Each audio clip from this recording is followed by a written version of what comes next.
ओम गम गणपते नमः। ओम सरस्वते नमः। हरि शरणम राधे राधे।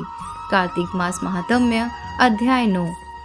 राजा पृथु ने कहा कि हे मुनिश्रेष्ठ नारद जी, आपने कार्तिक माह के व्रत में जो तुलसी की जड़ में भगवान विष्णु का निवास बताकर उस स्थान की मिट्टी की पूजा करना बताया है, अतः मैं श्री तुलसी जी के महात्म्य को सुनना चाहता हूँ। तुलसी जी कहाँ और किस प्रकार उत्पन्न हुई, यह बताने की कृपा करें।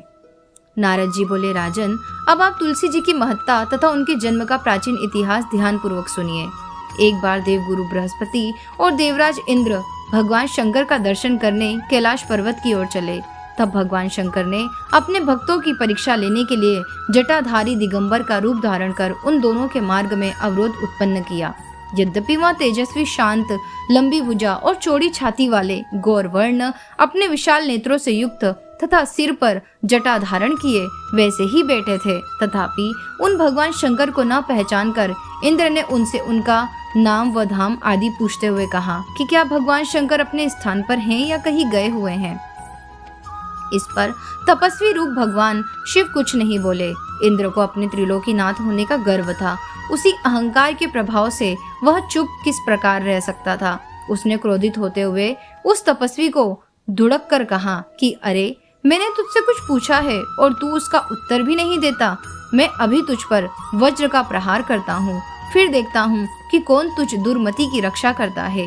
इस प्रकार कहकर जैसे ही इंद्र ने उस जटाधारी दिगंबर को मारने के लिए हाथ में वज्र उठा लिया, वैसे ही भगवान शिव ने वज्र सहित इंद्र का हाथ स्तंभित कर दिया और विकराल नेत्र कर उसे देखा।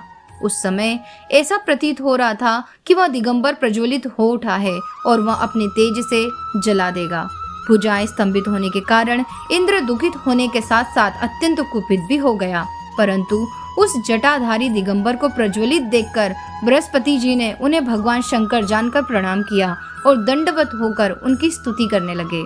बृहस्पति भगवान शंकर से कहने लगे कि हे दीनानाथ, हे महादेव, आप अपने क्रोध को शांत कर लीजिए और इंद्र के इस अपराध को क्षमा कर दीजिए। बृहस्पति के यह वचन सुनकर भगवान शंकर ने गंभीर वाणी में कहा, मैं अपने नेत्रों से निकालते हुए क्रोध को किस प्रकार रोकूं? तब बृहस्पति ने कहा, भगवान, आप अपना भक्त वत्सल नाम सार्थक करते हुए अपने भक्तों पर दया कीजिए। आप अपने इस तेज को अन्यत्र स्थापित कर दीजिए और इंद्र का उद्धार कीजिए। तब भगवान शंकर गुरु बृहस्पति से बोले, मैं तुम्हारी स्तुति से अत्यंत प्रसन्न हूँ।